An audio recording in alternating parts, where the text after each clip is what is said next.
Statement again, and I've made it before, that the men that we are studying are not our authorities in religion. We are studying these men to learn from them and to appreciate them, to be inspired by them, because they called the people back to the Bible. They called the people back to a restoration of the New Testament church. And I personally am inspired by these men. I have come to think of these men as my friends. Every time I read about them, I'm reading about a good friend.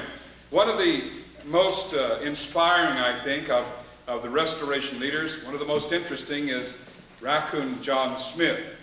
Without a doubt, he was one of the most unique people in the restoration movement. He was as unique as his name. Raccoon was unique. Although Smith was quite humorous by nature, his life was more than filled with tragedy that most of us don't experience. He lacked formal education, and yet he was brilliant. No one could say that here was a man presenting God's word who was basically ignorant. He was not. He had no formal education, but he was brilliant. He had a great deal of learning. He was noble. He was courageous. And I'll tell you what, we could use some Raccoon John Smiths in the church today who have the courage to preach the word as it ought to be preached and not become politicians and not test the air to see what is going to be accepted and what isn't. John Smith was a man of great courage. I admire him for his courage. He was born in what is now Sullivan County, East Tennessee. He was 4 years older than Alexander Campbell. Campbell was born in 1788. John Smith was born in 1784. His parents were George and Rebecca Smith, members of the Baptist Church, staunch Calvinists in the full sense of the word, very religious. They believed that one could not be saved until they received a call, a mysterious call from the Lord telling them that they were saved. Smith's father sat in the log cabin on Sundays and read the Bible to his family. And when Monday morning came, they worked hard throughout the week. The library in Smith's log cabin consisted of only 3 books: the Bible, a hymnal, and the Philadelphia Confession of Faith, which was the creed of the Baptists. It was in this atmosphere of sincere religion, but hard work, that John Smith grew up. Educational advantages were almost non-existent. Sometimes a school teacher would travel through and would stop by the cabin and give a little bit of instruction.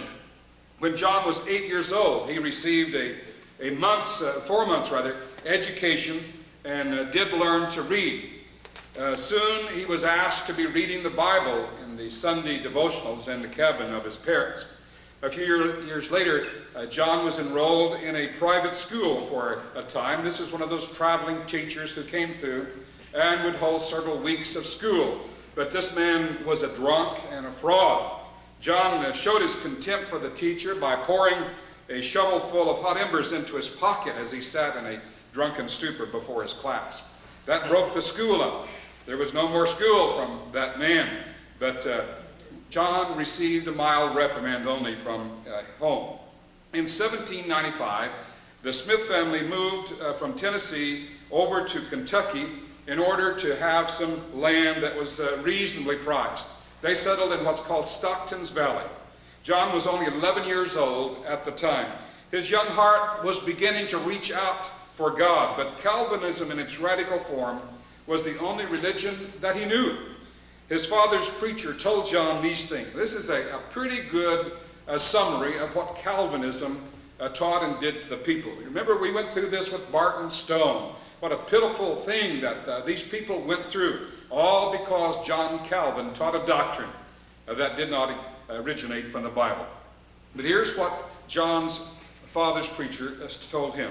He said, "The sinner is utterly dead so that he could not obey God if he would, and utterly depraved also so that he would not obey if he could, that he could not please God without faith, nor have faith till it pleased God to give it, that though he might acknowledge it, he could never truly feel his desperate wickedness till the Holy Spirit should show him how vile and wretched a thing he was. Well, that was the religion that young John was exposed to. Stockton's Valley was very thinly populated, and you couldn't run down to the corner store to buy groceries. When it came time for his father to plant corn, he sent his son for the seed corn. It was 100 miles away.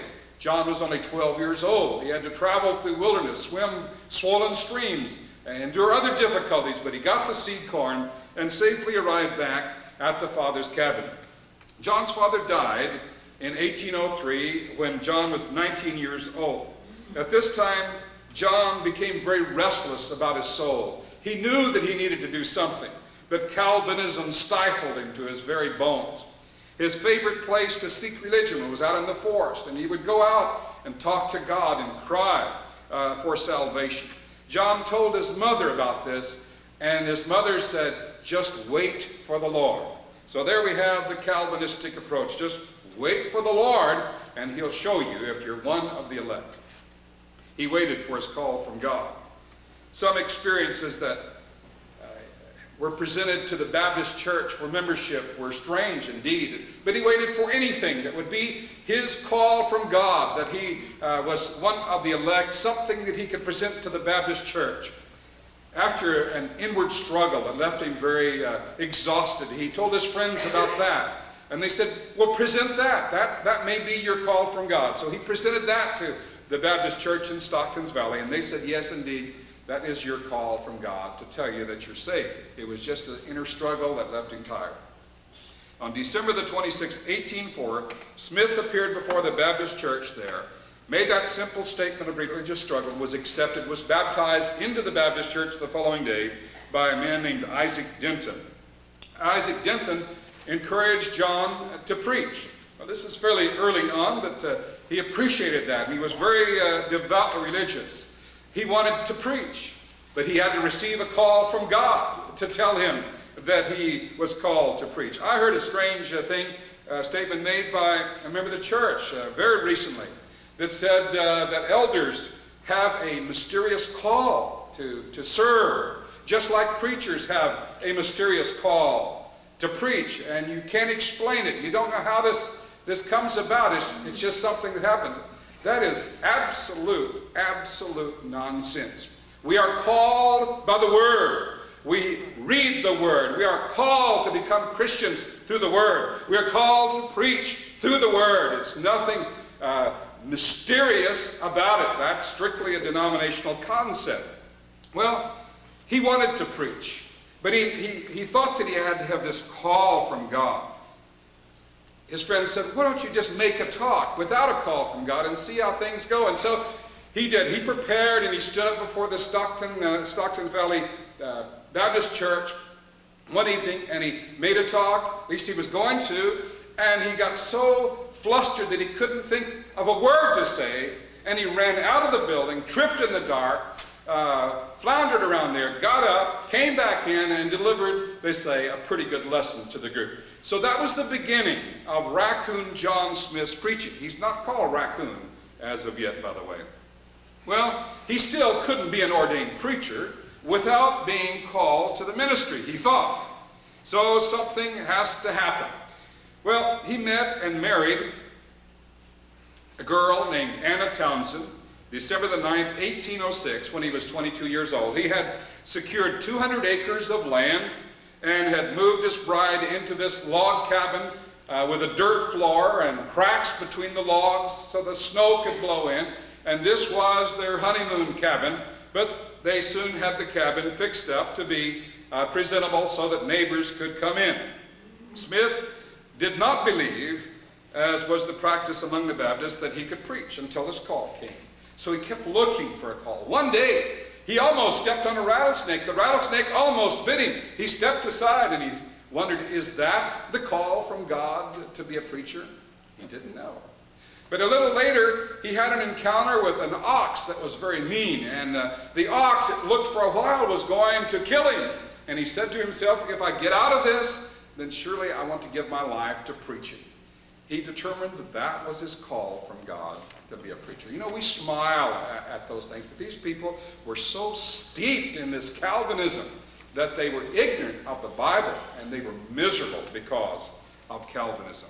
Well, he presented that as his call from God, and on May of 1808, at 23 years of age, he became an ordained minister of the Baptist Church. He was extremely enthusiastic. The first day that he was ordained, he baptized 4 people.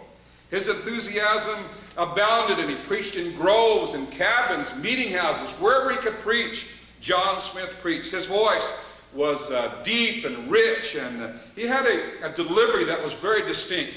Years ago, and I won't say who this is, I don't think that he was a member of West Fullerton when you folks were there, but there was a man who used to, I don't know what church he came out of, but he used to be a preacher, and one night we were late in coming in, and they were meeting upstairs in the old American Legion Hall at Hillcrest Park.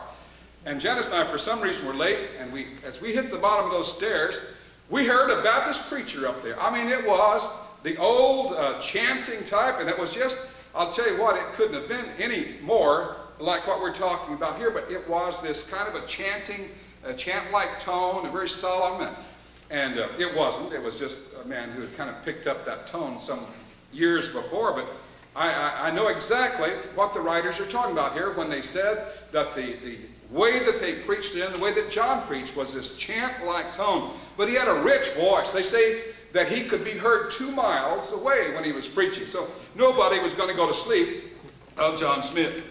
He studied at night by the light of the fireplace, read his Bible at noontime. He would be plowing on his farm and find a shade tree and sit down and read. And he was a man of the Word. He studied it. During dinner time, he opened his Bible and memorized scores of scriptures while he was eating his dinner. So here was a man dedicated to preaching. He's not preaching the truth yet, but he's dedicated to his job. Well, as to be expected, John preached the Calvinistic doctrine of the day. The Calvinists taught that all men, without exception, were born in sin, and of themselves they could do absolutely nothing unless it pleased God, and God would let them know. They insisted that God predestined a set number to be lost and a set number to be saved, and that number could not vary. It didn't matter if the person that was that was of the elect didn't want to be saved. He would have to be saved because God had pre-selected him. So you see how nonsensical this was. Finally, it was maintained that non-elect infants would be left to perish in ruin if they were not of the elect. So it had some very, very bad teachings to go with it. John Smith would later learn that whosoever will may come.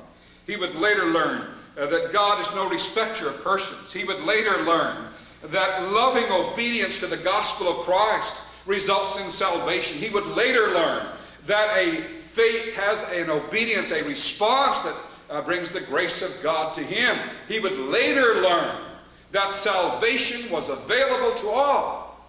But as of this time, he was preaching Calvinism. Jeremiah Vardaman, a Baptist preacher of Kentucky, urged Smith to go to the bluegrass region of Kentucky and there preach. And he went there, but he didn't like it for some reason. That's one of the most beautiful parts of the country, I think. He didn't like it for some reason, and moved his family down to Huntsville, Alabama in 1814. John had sold his Kentucky farm for $1,500, and he was renting a cabin in the Huntsville area, waiting to build one for his family.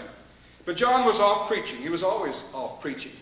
Anna, his wife, had gone to sit with a sick friend half a mile down the road. It was 10 o'clock. And she began to hear screams. And she raced outside with her baby and looked down the road and saw their cabin was on fire. With the baby under her arm, she raced back. And she first of all saw Hiram, her son, holding the hand of one of the children. Then she saw 3 others. But 2 of the children had burned to death in the fire. This was a great tragedy for the family. They had 7 children. 2 of them perished. They went out after Raccoon John Smith. And he was close enough that the smoke, the coals were still smoldering when he arrived back, and people were digging through the fire to the ruins to try to find what valuables they could and to remove the bones of the two children so that they could be buried. They said that it took neighbors to hold Mrs. Smith back as she tried to jump into the burning fire with her child, but she never got over it. This was such a heartbreak for her that she died just 1 month later. And Raccoon John got sick, very sick, almost died. Neighbors nursed him back to health, took care of the children in the meantime. The two children that died were Eli and Elvira.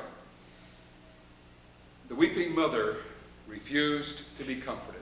Raccoon John took the view that this must be God's will, so we've got to go on. So he continued on with his preaching. But he could no longer stay in that Huntsville area. He decided to go back. His friend Jeremiah Vardaman was a great Baptist preacher, probably the best-known Baptist preacher in Kentucky. But he was a good friend of John's, and he raised $55 to help him during this period. But he went back to the area from which he came, back into the area that he had better memories. And when he arrived, he found a note on the door, and it was from Jeremiah Vardaman, asking Jeremiah to go to the annual Baptist meeting, the annual Baptist Association meeting at Crab Orchard. This was 1815, and the meeting was in Kentucky. When Smith arrived at the meeting, he was known by someone there and was asked to preach. There had been two younger men that tried to preach before him that hadn't held the crowd. Now this is a large number of people outside, spread over a wide area. When Smith stood up to preach, I think they looked at him and he looked rather unkempt and it just didn't look like what they wanted to hear. So they started to walk off. They just weren't going to hear him. And he called out to the audience. He said, "Stay, friends, and hear what the great Augustine said." Well, this sounded strange coming from this strange-looking man. So they stopped to listen to what Augustine had to say.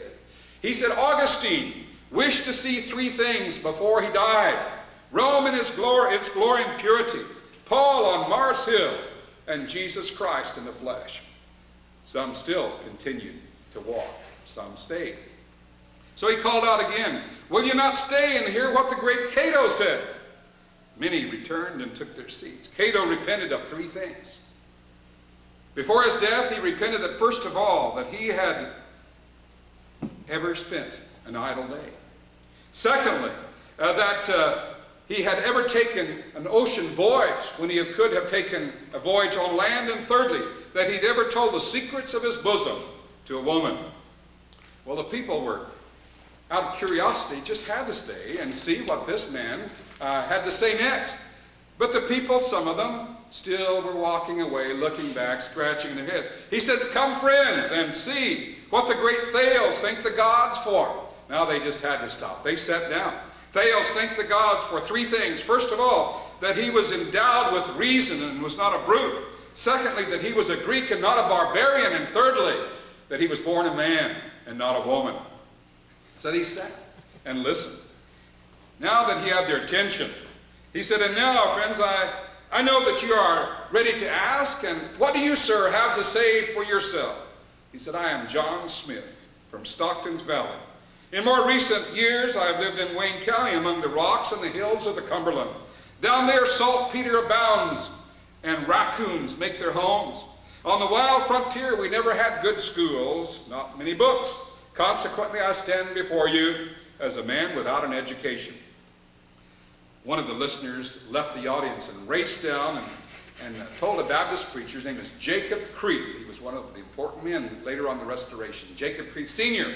He said, "Come and hear this man in a strange striped coat. He comes from a place where the coons abound." And so they came back to listen to this man. His theme was redemption, based on Psalms 3 and 9. He made three basic points: redemption conceived, redemption applied, and redemption completed.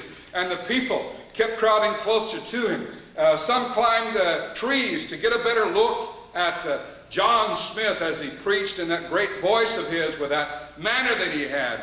And they were caught up in what he had to say. And when he finished and sat down, they said as one, "Amen." This was of great encouragement to John Smith.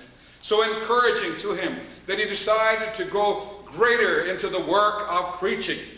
After Smith lost his 2 children in the fire, he began to think about this thing about Calvinists say, well, if they're lost, they're going to suffer eternity because they were not of the elect. I know that my innocent children will not suffer throughout eternity. So he's beginning to doubt one of the basic doctrines of Calvinism. This is only the beginning of what Raccoon John is going to realize. But he was a different preacher after his children died than he was before. He knew that his little children were innocent. And he rebelled at the doctrine of infant damnation as taught by the Calvinists. John could see the error of that doctrine, but he was not yet able to see the general truth of the Bible in this entire area. About 1821, friends of Smith encouraged him to remarry. They said, "You are preaching away so much that your children are being neglected."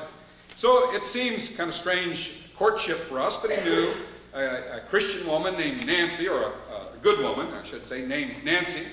And he told her, right before he went on a preaching trip into Kentucky, he said, "When I get back, we will discuss marriage." It doesn't say that she was that interested, but I guess she was, because when they get back, they not only discussed it, but they married December the 13th, 1821. And she remained a faithful wife for many years and died a few years before he did. In March 1822, Smith was preaching at Spencer Creek. I must tell you, Spencer Creek may have been a fairly good-sized community at the time. But when Janice and I set out in search of Spencer Creek, we went through escapes me now, a little town where Smith used to preach, and we had some directions, but we turned down this road, and we just kept going and going, and we came to what looked like the end of the road, and well, we never did see Spencer Creek. And there's a little creek running alongside the road, by the way, and that was Spencer Creek. But we turned around and came back, and lo and behold, there was the little church building up there on the side of the hill, and that building had been built about 1861 or 1865. Not the time when John Smith was preaching there in 1822. There was another building located right down on the other side of the creek. But John Smith had come to that very little building that's still there. Christians still meet in it, and often preached there in his older years. But in 1822, he was preaching at the Spencer Creek Baptist Church, and he was urging sinners to repent and believe the gospel. Now, do you see anything inconsistent with that? Repent and believe the gospel. Calvinism doesn't believe you can do that. You are either accepted or you're not accepted. And if you are lost, you can't repent and become a child of God. So his mind was whirling as he was saying this. He was beginning to think, what am I saying? What am I preaching? And why have I preached it differently before? And then he said this to the congregation, "Brethren, something is wrong. I am in the dark. We are in the dark. But how to lead you to the light or to find the light for myself before God, I know not." And he sat down. Here's a man who has come to realize that the doctrine he has been preaching just isn't right. While Smith was struggling and pondering over the subject of salvation and Calvinism, there was a man over in Virginia, West Virginia now, who began to publish a paper called the Christian Baptist. It was Alexander Campbell. And he got a copy of that Christian Baptist, and he began to read it. He was totally amazed at it. He had never read such teaching as that, and yet he found it hard to disagree with it. Smith had little formal education, but as I mentioned earlier, he was very intelligent, very bright. He possessed a keen mind, quickness, a clearness of insight. He had a receptive memory. So he was searching for truth.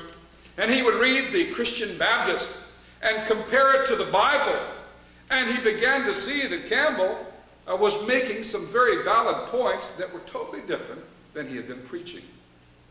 Well, because of sickness, he could not attend the McCalla debate. Now, it was in the Campbell-McCalla debate that it came out the teaching was that baptism was for the remission of sins. Now, probably it was 2 years earlier that Campbell had come to this realization. But it was at this meeting or debate with McCullough that this came out. Smith was not able to be there. So Campbell's reputation, though, had come to him, and the teachings from that debate he was aware of. But when Campbell came to Flemingsburg, and this was in that general area, and the other town that I couldn't think of was Mount Sterling, that was near the Spencer Creek. Smith was preaching at Spencer Creek and Mount Sterling. Flemingsburg was 20 miles away. Campbell was coming for a meeting there. And so he suggested to the other Baptists, let's go and give him a welcome. Well, the other Baptists were not interested. They had read the McCullough debate and knew what he was teaching about baptism for the remission of sins. So they said, nothing doing. Well, Raccoon John Smith was going to make up his mind about it. By the way, you know when I mentioned that at the Crab Orchard Baptist Association, when they said that he was from the place where coons abound, they most believe that it's from that point on that he got this name, Raccoon John Smith. He never really liked it. Most people assumed that he just loved it, but what I read is he really wasn't that crazy about it, but he, it didn't make him mad, not enough to say, quit calling me that. But, it wouldn't be much fun if somebody called me Weasel McCoy. You just kind of accept it after a while. Raccoon's not a weasel, but that was never really something that he encouraged. Well, the other preachers turned him down, so he decided to go on to Flemingsburg and hear Campbell for himself. He hadn't made up his mind that Campbell was such a culprit, as the other Baptist preachers now had determined. When Smith arrived in Flemingsburg, he spoke to his friend William Vaughn, another Baptist preacher. And Vaughn asked Smith, have you met Campbell yet? He says, no, I haven't. Have you met him? He says, I've been here 8 days. Campbell has preached every day, and I've heard every sermon that he's preached. He said, well, what is he like? Is he a Calvinist? Is he an Arian? Is he an Arminian? Is he a Trinitarian? Smith has heard all kinds of things about Campbell. He said, he's none of these, Vaughn said. He says, well, does he know anything about heartfelt religion? That's another theme that the Baptists love to talk about. Vaughn said he is one of the most pious, godly men that I've ever been in the company with. Smith says, does he know anything about Christian experience? That's what you're supposed to be able to tell so that you can be converted to be accepted. And he said he knows everything about Christian experience. Raccoon John Smith was introduced to Campbell before he spoke. The meeting house was so filled that they had to go outside where people could sit down in the field and listen to Campbell preach.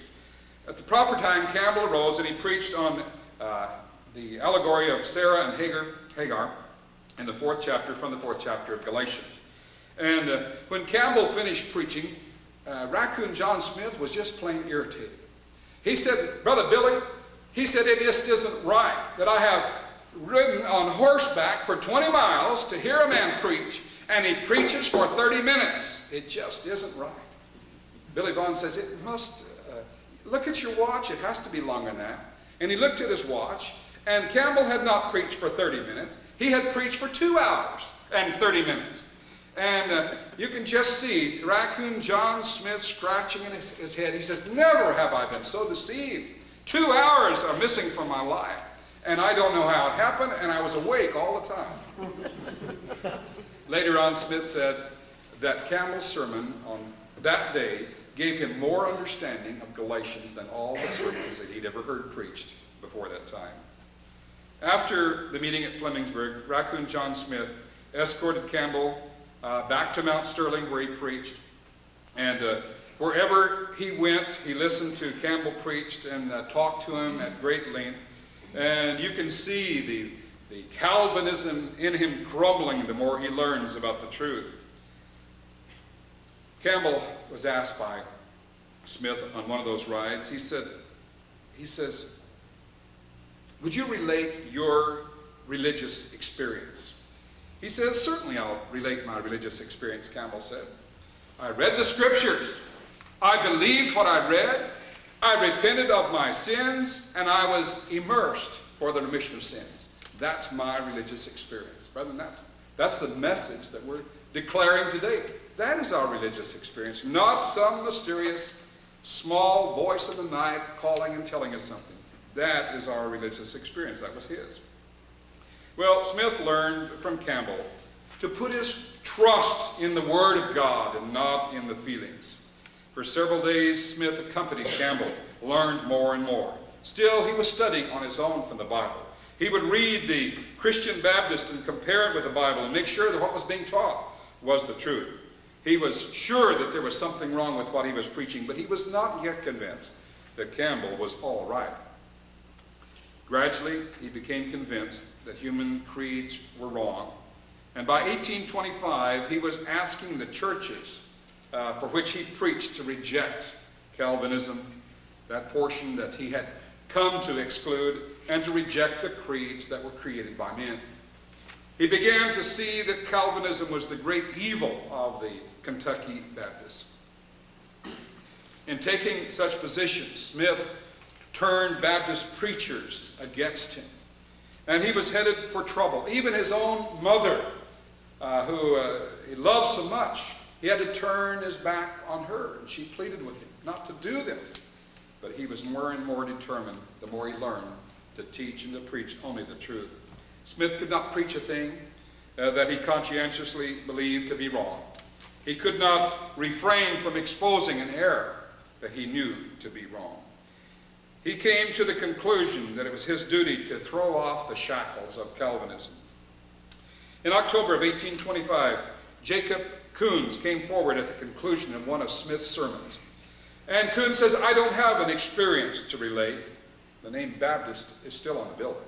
"I don't have an experience to relate, but I do believe that Jesus is God's Son," he said. And upon this confession of faith, Raccoon John Smith immersed him, and thus was one of the first conversions of to New Testament Christianity among the Baptists there in Kentucky. Now, Smith normally preached about 2 to 3 hours. He was not a man who believed in these little short sermonettes by Christians who smoked cigarettes, somebody used to say. I forgot who that was. But they were divided, most of his sermons were divided into three parts. At the beginning, he would correct misrepresentation. In the second, he would expose error. And in the third place, he would preach the pure gospel. I just wish we had some Raccoon John Smiths around today. Amen. By 1826, Smith had joined with other preachers in Kentucky to preach a return to the New Testament order, a restoration of the New Testament church. When the North District Baptist Association met at their annual meeting at Cave Spring in 1827, Smith was expecting to be thrown out on his ear. But he had a large following even then. But a letter was read exposing some, and everybody knew it was Raccoon John Smith that was doing these things. But here's what the charges were made about certain ones. 3 charges. Number 1, some are reading the Campbell translation instead of the King James Version. Number 2, this is grounds for heresy, mind you. They're going to throw him out on his ear, perhaps. Number 2, he is charged with saying, "I immerse you," instead of "I baptize you," when baptizing somebody. That's about the most serious charge I think I've ever heard. Number 3, he is charged with allowing the communicants, the people that are taking the Lord's Supper, to break their own bread instead of the preacher breaking it for them. There they are, the 3 charges. Get the scoundrel out of the church. Here's what he's doing. You know, they didn't take any action that year. They said, let's hold off till next year. The problem was that there were some people there that would have thrown them out if they tried, I think, to throw Smith out. But when they read those 3 charges, good old Smith jumped up and said, "I'm guilty of them all." He had nothing to be ashamed of. "Guilty as charged," he said. I can just hear that voice going through that building. Well, after quite an altercation, a lot of questions, the people were sympathetic towards Smith and his answer. Smith's replies during that time gained for him sympathy from the people, but not the Baptist preachers. They were turning against him as much as they had turned against Campbell before.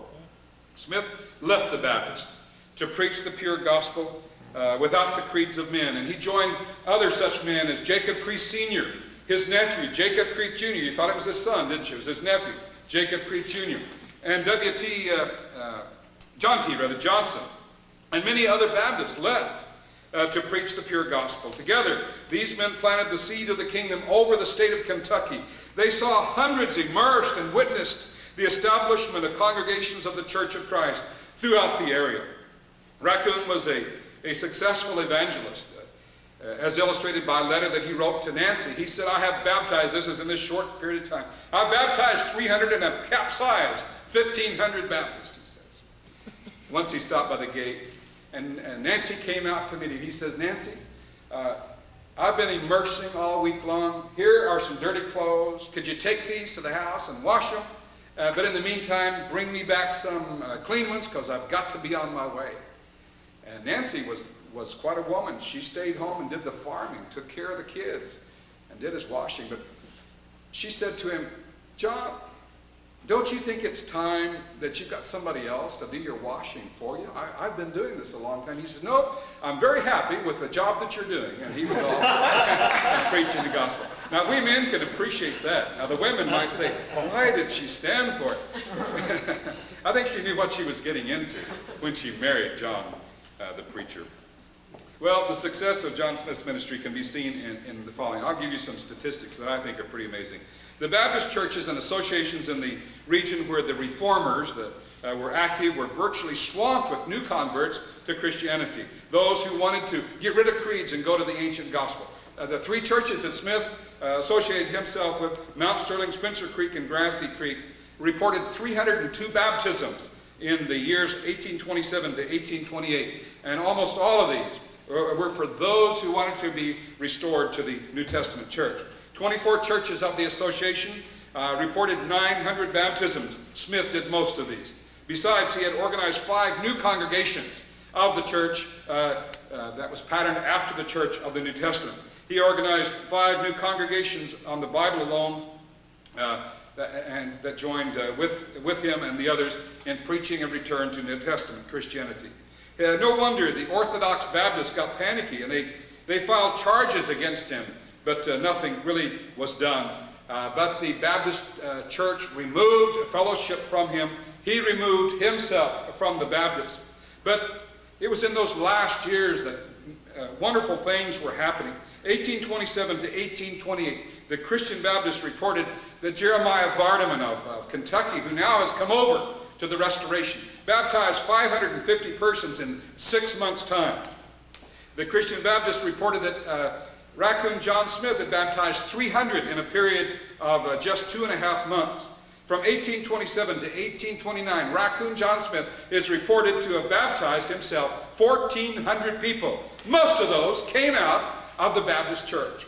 The combined efforts of Walter Scott and Sidney Rigdon, who would become a Mormon later on, and Adamson Bentley, his brother-in-law in Ohio, combined together, they baptized 800 people in a 6 months period of time. It was like a prairie fire. It was sweeping over the entire land. People were becoming Christians and leaving the denominations created by men. To get away from John Smith's Campbellite converts, as they like to call them, the Orthodox Baptists would break away within an association. In one association, there were 26. Only 10 of them wanted to remain faithful to the Baptists. They threw out the others and remained themselves. Well, it happened that various associations split. The Mahoning Association was dissolved, and once the Restoration people got hold of the association, they just dissolved it because they knew that there was no Bible authority for such association. So association after association was dissolved. When there were enough in the association to control it, then they would just shut it down. Well, one of the great highlights of Smith's life had to be that time that we talked about. We won't go into detail, but when the Campbell forces and the Stone forces came together, Raccoon John Smith was one of the leaders. He was the one that stood up and spoke for the, he didn't stand up and smoke, he stood up and spoke for the reformers with that great sermon on let's don't be new lights or old lights, Campbellites or any kind of, remember that? That was Raccoon John Smith that preached that great lesson. Then he was chosen with John Rogers to go out into all the congregations and to tell them the news and to encourage them to unite. Smith was such a unique individual. Alexander Campbell said he is the only preacher that he knows that would have been ruined by a college education. Smith was one of the greatest preachers. He devoted himself faithfully to preaching the word. He was a tireless laborer. He was able to convert entire congregations of Baptists, to convincing them to turn away from their creeds and theories. He could always say, I once was one of you. I know exactly what you're going through. I went through it, but here's the truth of the matter. And he could quote them and read to them from the Bible what they must do. And so he converted congregations of Baptists to New Testament Christianity. But he had a down-to-earth way of making his points with his audience. He said that the gospel has this mark of peculiarity to it. He said, whosoever does not believe it will be condemned. He says this could not be said of any of the theories of men. And that's true. On another occasion, after he had shown the absurdities of the mourner's bench type of religion, someone said, well, what's the difference in the mourner's bench and you're baptizing for the remission of sins? He said the mourner's bench is from the sawmill, but this is from the Word of God. Raccoon was multi-talented. His brain was strong, and he had a quick wit and a sense of humor that probably came from his Irish mother. But he was never at a loss for words. One time, he had baptized a whole bunch in one family, except the old man. And the next day, and the old man was a friend of his. The next day, he saw this fellow. And he said to him very pleasantly, good morning, my brother, how are you? And his ex-friend looked at him with a scowl on his face, and he said, don't call me brother, sir. I would rather claim kin with the devil himself. Smith said, well, go and honor your father then. Once while Smith was conducting a gospel meeting at Slate Creek, Kentucky, a Methodist preacher was holding a meeting across town. And it so happened that Smith was down by the creek one day when he was sprinkling water on an infant. He was calling it baptism, but he was sprinkling water on this infant. And the infant was crying and screaming and carrying on. Well, the next day, he preached and someone responded. And so he took them, took the person down to the creek to immerse him for the remission of his sins. And when he had finished, he looked up, and sure enough, there on the creek was this Methodist preacher watching it all. Smith hopped out of that water and went up there and grabbed that Methodist preacher and began to drag him down to the water. The Methodist preacher says, what do you think you're doing? He says, I'm going to baptize you. He says, I don't want to be baptized. He said, you're a believer, aren't you? He said, yes. Then believers must be baptized. I'm going to baptize you.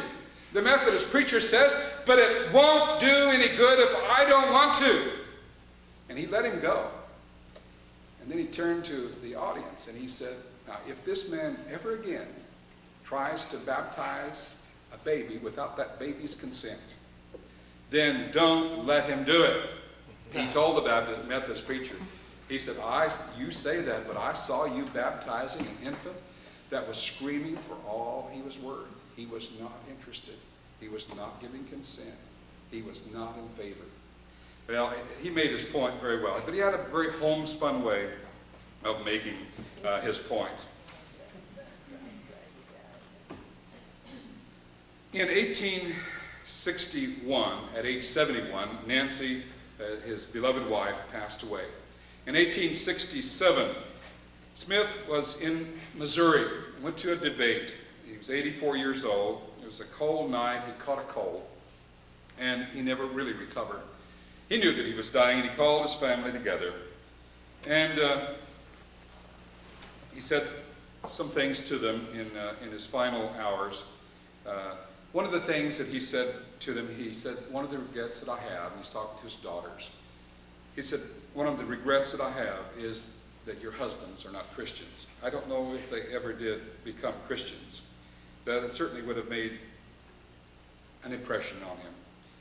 He told his loved ones, he said, my prospects are entirely satisfactory. I have no fears whatsoever about the future. I'm nearly home. What a great failure, after all, would be my long and checkered life, but for this glorious hope of hereafter. At his request, they sang a song, Since I Can Read My Title Clear to Mansion in the Skies, and at approximately 8:30 that evening, the great Raccoon John Smith breathed his last.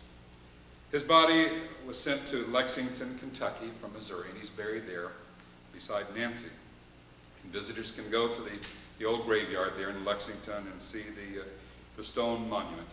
Here's what it says. In memory of John Smith, an elder of the Church of Christ, born October 15, 1784, died February 28, 1868. Brother Dabney Phillips, now dead, but a restoration historian, says, true, genial, and pious, the good loved and all respected him. Strong through affliction and wise by the study of the word, he gave up the creed of his fathers for the sake of the word. By its power he turned many from error. In its light he walked, and in its consolations he triumphantly died. In all of his sacrifices, his companion was precious in his sight. And so we leave Raccoon John Smith. One of my favorites. He's got to be one of the most interesting men of the Restoration period. Next week, we're going to take up Walter Scott. Walter Scott is recognized as being one of the four most important men in the Restoration movement. I was kind of hoping to have time to come back to, well, we got 2 minutes. Do you mind if I take the 2 minutes? If you have your little outline on Alexander Campbell, it's marked page 3 at the bottom. Let me mention 2 or 3 things. I apologize because there's so much to talk about him, and I just had to stop. Item Z, he debated Robert Owen, April the 13th, 1829. Owen was an atheist. And he took Robert Owen onto his farm, walked around, and he said to Campbell, he says, you know, you Christians have fear in death. I don't have any fear. If all of my business affairs are in order, he says, I have no fear. Campbell said, you see that ox over there? Look at him. He says, you say you have no fear in death, but do you have any hope? Owen says, no, I don't have any hope. He says, this ox, he feeds till he's satisfied. He swishes his tail and gets the flies off. He lays down in the shade and gets protection from the sun. But he's just like you. He has no hope. He has no fear. Owen got the message. Had a good debate with him. This launched him into actually being known in Europe quite well as in the United States. He was elected to the Virginia Constitutional Convention in 1829. He crossed swords verbally with James Madison, James Monroe, some of these great men of statesmen of the past. Well, there was Alexander Campbell amidst them. And they knew him and appreciated him. He replaced the item, I don't know how B started in there, but Millennial Harbinger was the paper that replaced the Christian Baptist in 1830. The Mahoning Association I mentioned tonight earlier was dissolved in 1830. Stone Campbell Unity meetings, that took place 1831 to 1832. He debated with Purcell, that was a Catholic priest. We won't have time to go into detail on that. He opened Bethany College in 1841. Bethany College is still in existence today. It's owned and operated by the extremely liberal disciples of Christ. He debated N.L. Rice, Presbyterian. There was a lot of good puns going on. The followers of Rice accused the followers of Campbell from being in trouble by eating too much Campbell, and they accused the followers of Rice being in trouble by having too much rice. He made his trip to Great Britain in 1847, and here, when he was in the Virginia Constitutional Convention, he spoke out against slavery. He had owned slaves. He let the slaves go free. But when he went to Great Britain, some of the ones there, some of the churches were so afraid that he was going to come over there and take Great Britain by storm that they were afraid of him. And they actually did something that was extremely unethical and unkind and unfair. But they spread the word that he was a slave owner and that he advocated slavery. And they started carrying placards and signs. Everywhere that Campbell went to preach, there are these signs. This was primarily in Scotland. There are these placards were men stealers, slave owner, all these things, trying to turn people away from listening to him. And finally he said that he would debate, they wanted to debate him, that he would debate anyone from the Anti-Slavery League of Scotland, as long as it wasn't this Reverend Robertson that had been thrown out of the Baptist church accused of violating the Fifth Commandment. And because he said that, and later on, he said there were 3 Robertsons in Glasgow, and he really didn't know which one this was. He said, I'll debate any of them except this man, who did this terrible thing. So he was delivered with a summons, and they offered him a chance to post bail, and he said, no, it's out of principle, I will not. So they threw him in jail for 10 days. Very cold, no heat. He got very sick while he was there. While he was in Scotland, his son Wycliffe died, and he didn't know it at the time. But all this took place while he was in Scotland. 10 days in jail. At the end of that time, they said there's no foundation of the charge. They let him go, and he returned to the United States. But that was a tragic time for him. He preached before the joint houses of Congress, Senate, and House in 1850. As I recall, he preached on John 3:16 and 17, and died at a fairly early age of 78 compared to his father, who was 91 when he died. So I just wanted to catch up some of those details. We could have taken a couple of weeks in talking about those things. But let's look forward to next week, and this will be our final week next week on Walter Scott. And if we have time, we'll talk about the introduction of the instrument of music and the introduction of the Missionary Society that put a wedge right down the church that is still there and will probably always be there. Thank you very much.